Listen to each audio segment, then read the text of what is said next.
একেই বলে আমাদের ভারতবর্ষ। এবার আমেরিকাকে রীতিমতো বাঁদর নাচ নাচাতে শুরু করে দিল। হ্যাঁ, লাঠি দিয়ে নয়, এটা দিয়ে। কারণ এটা ভারতের যে রয়েছে সেটা বহু দেশই স্বীকার করে নেয়। ডোনাল্ড ট্রাম্পের কাছ থেকে প্রায় 15,000 কোটির ইউরো রীতিমতো ছিনিয়ে নিয়েছে আমাদের ভারতবর্ষ। আজ্ঞে হ্যাঁ, ছিনিয়ে নিয়েছে। ইউরোপের সঙ্গে সম্পর্ক খারাপ আমেরিকার, আর এই সুযোগটা কিন্তু নিয়ে নিল আমাদের ভারতবর্ষ। ইউরোপের সবচেয়ে বড় তহবিল যেটা আমেরিকায় ছিল সেটা হচ্ছে পেনশন তহবিল।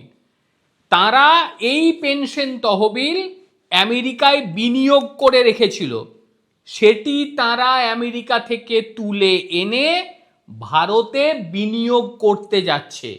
আজ্ঞে হ্যাঁ, কারণ তারা মনে করছে যে এই মুহূর্তে সবার আগে ইউরোপীয়দের ভবিষ্যৎকে সুরক্ষা দিতে হবে। প্রথম কর্পোরেট দেশ হিসেবে পেনশন তহবিল প্রত্যাহারের ঘোষণা করেছে ডেনমার্ক। ইতিমধ্যে তারা মার্কিন ট্রেজারিতে তাদের যে হোল্ডিং ছিল সেটা তারা প্রত্যাহার করে নিয়েছে। এইবারে অনেকে বলবেন যে আরে দাদা, ডেনমার্ক তো করবেই, কারণ গ্রিনল্যান্ড তাদের কাছ থেকে নেবে বলে দিয়েছে আমেরিকা, তাই তো? কিন্তু বিষয়টা শুধু ডেনমার্কের মধ্যে থেমে নেই। এই বিষয়টা এখন ফ্লো হয়ে গিয়েছে ইউরোপের অন্যান্য দেশগুলোতেও। তারা রীতিমতো লাইন ধরে নিয়েছে এবং মার্কিন ট্রেজারি থেকে তাদের গচ্ছিত অর্থ তারা তুলে নিচ্ছে। কোথায় যাবে? চীনে তারা যেতে পারবে না, কারণ চীনের সেই বিশ্বাসযোগ্যতা একেবারেই নেই। আর ইউরোপে এই পরিস্থিতি নেই। এখন জায়গা কোথায় খোলা থাকলো? শুধুমাত্র ভারতবর্ষ। আর সেই কারণেই তারা ভারতের দিকে আগমন করছে। মার্কিন যুক্তরাষ্ট্রের যে ট্রেজারি সেটি নিরাপদ এবং নির্ভরযোগ্য, কিন্তু বর্তমান সময়ে যে সমস্যাটি এসছে সেটি হলো মার্কিন যুক্তরাষ্ট্রের ট্রেজারি মাত্র 4% রিটার্ন দিচ্ছে। অন্যদিকে ভারতের দিকে যদি তাকানো যায়, ভারতের অবকাঠামো প্রকল্পগুলি যেমন রাস্তাঘাট, বন্দর, এই সমস্ত জায়গায় যদি কেউ বিনিয়োগ করে, সেই ক্ষেত্রে আমাদের ভারতবর্ষ 10 থেকে 12% রিটার্ন দিচ্ছে। আগে হ্যাঁ, আমেরিকা কত? 4%, ভারত কত? 10 থেকে 12%। আর সেই কারণেই ইউরোপীয়রা ভারতের দিকে ঝুঁকছে, কারণ তারা জানে ভারত যেটা বলে সেটা করে। ইতিমধ্যেই তারা রিটার্ন পেতে শুরু করে দিয়েছে, কারণ ভারতে অবকাঠামোগত দিক এই মুহূর্তে একেবারে ফুলে ফেপে উঠেছে। একই সঙ্গে মার্কিন যুক্তরাষ্ট্রের ঋণ জিডিপির অনুপাত ইতিমধ্যেই জিডিপির তুলনায় 140% ছাড়িয়ে গিয়েছে। ইউরোপীয় পেনশন তহবিলগুলি এখন সংখ্যাগুলি দেখলে বোঝা যাবে তারা চিন্তিত। আমেরিকায় যদি ডোনাল্ড ট্রাম্পের মতন এখন থেকেও নিচে নামতে শুরু করে, সেই থেকে আমেরিকায় তাদের যে বিলিয়ন বিলিয়ন ডলার রাখা রয়েছে সেগুলি নষ্ট হয়ে যাবে। সেই কারণেই ভারতে আসতে শুরু করে দিয়েছে তারা। ইতিমধ্যেও ইউরোপের প্রায় 50টি কোম্পানি তারা ভারতে উৎপাদন করবে বলে দিয়েছে। ভারতে তারা বিনিয়োগ করতে শুরু করেছে এবং একই সঙ্গে প্রযুক্তি হস্তান্তরের কথাও বলা হয়েছে।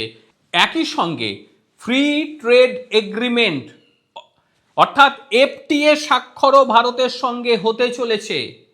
সুইজারল্যান্ডের দাভোসে সেখানে ইউরোপীয়রা বলছে যে আমরা ব্রিক্সের সঙ্গে একটি সেতু বন্ধন করতে চাই, অন্যথায় তারা তাদের অস্তিত্ব শেষ করে ফেলবে। কারণ এই মুহূর্তে ইউরোপীয়দের হাত থেকে আমেরিকা চলে গিয়েছে।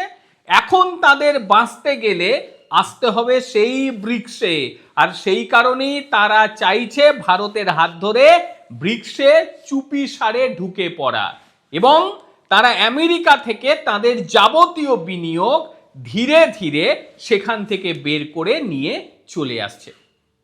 এবং ইউরোপীয় ইউনিয়ন তারা ভারতের সঙ্গে যথেষ্ট গুরুত্বপূর্ণ একটি পদক্ষেপ নিতে চলেছে, সেটি হলো ফ্রি ট্রেড এগ্রিমেন্ট অর্থাৎ মুক্ত বাণিজ্য চুক্তি। হঠাৎ করে প্রায় 19 বছর ধরে সম্পূর্ণ ধামা চাপা পড়ে থাকা ফাইল তারা নিজেরাই বার করেছে, পরিষ্কার করেছে এবং তারপর ভারতের কাছে নিয়ে এসে বলছে আপনারা দয়া করে সইটা করে দিন। ভারত এত পাত্তা দেয়নি, কিন্তু ভারতবর্ষ শুধুমাত্র তাদের পরিকাঠামো তৈরি করে গিয়েছে, তাদের বিনিয়োগের জায়গা তৈরি করে গিয়েছে, এখন তার সুফল পাচ্ছে। হয়তো এই স্বাক্ষর যদি সব ঠিকঠাক চলে তাহলে 27শে জানুয়ারির মধ্যেই হয়তো হয়ে যাবে, এমনটাই অনুমান করা হচ্ছে।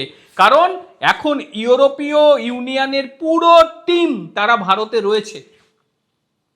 ইউরোপের যে জায়েন্টরা রয়েছে তারা তাদের উৎপাদন ইতিমধ্যে ভারতে শুরু করার জন্য প্রস্তুতি নিয়ে নিয়েছে। বেশ কিছু জায়গায় কারখানা স্থাপনের যে সূচনা সেটাও হয়ে গিয়েছে।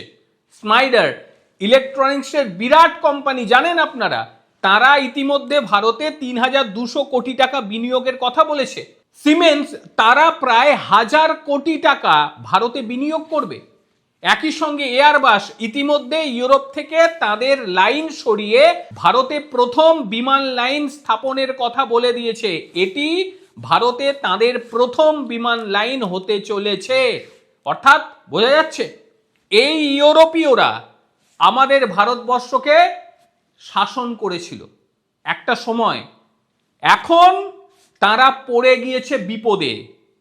এতদিন আমাদের দেশের মতন অন্যান্য দেশকে লুট করে নিয়ে নিজেদের সম্পত্তি বাড়িয়েছিল, আর সেই সম্পত্তি এখন রক্ষার জন্য ঠিক এই দেশটার দিকে তারা নজর দিয়েছে। রক্ষা করো, বাঁচাও। বাঁচতে হবে তো, কিছুই নেই, কিচ্ছু নেই, বাঁচার জন্য সেই পড়ে থাকলো ভারত। গতকালের খবর দেখেছিলেন, ভারতই হচ্ছে দ্বিতীয় বিনিয়োগের দেশ আমেরিকার পরে। কাজেই ডোনাল্ড ট্রাম্পের মাঠ থেকে বাঁচতে গেলে ভারত ছাড়া তাদের আর কোনো উপায় নেই। এই কয়েক বছর আগেও ভারতকে নিয়ে যাচ্ছে তাই কথা বলতো, কয়েক বছর আগে। এখন দেখুন, ভারত কিন্তু এত খুল্লাম খুল্লা ছুট দেবে না। ভারত দেখবে তাদের নিজের জায়গাটা ঠিকঠাক রয়েছে কিনা, নিজের লাভের জায়গাটা ঠিকঠাক রয়েছে কিনা, তারপরে তোমরা এসে ভাই কাজকর্ম করো, কোনো আপত্তি নেই, কারখানাও স্থাপন করো।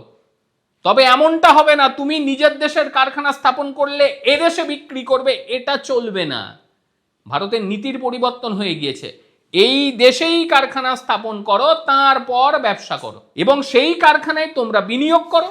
ভারতে রাস্তাঘাট হচ্ছে, বিমানবন্দর হচ্ছে, রেল স্টেশন হচ্ছে, অনেক কিছু হচ্ছে, সেখানে বিনিয়োগ করো। 10 to 12% দিয়ে দিচ্ছি। আমেরিকা সেটা দিতে পারবে না। আমেরিকার অর্থনীতি আর সেই জায়গায় নেই, এটা গোটা ইউরোপ স্বীকার করছে। তাহলে কি বলবেন আপনারা? ভারতের এই অর্থনীতির উত্থান, এটাকে নিয়ে আপনারা ঠিক কি বলবেন? কয়েকদিন আগেও যে দেশ ভারতের বদনাম করছিল, এখন তারাও লাইন দিয়ে রয়েছে ভারতে ঢোকার জন্য। বিষয়টা ভাবতে যথেষ্টই ভালো লাগছে। অবশ্যই আপনারা আপনাদের মতামত জানাবেন। প্রত্যেকে ভালো থাকবেন, সুস্থ থাকবেন। আবারও দেখা হবে অন্য কোনো দিন অন্য কোনো ভিডিওতে। ততক্ষণের জন্য নমস্কার, ভালো থাকবেন।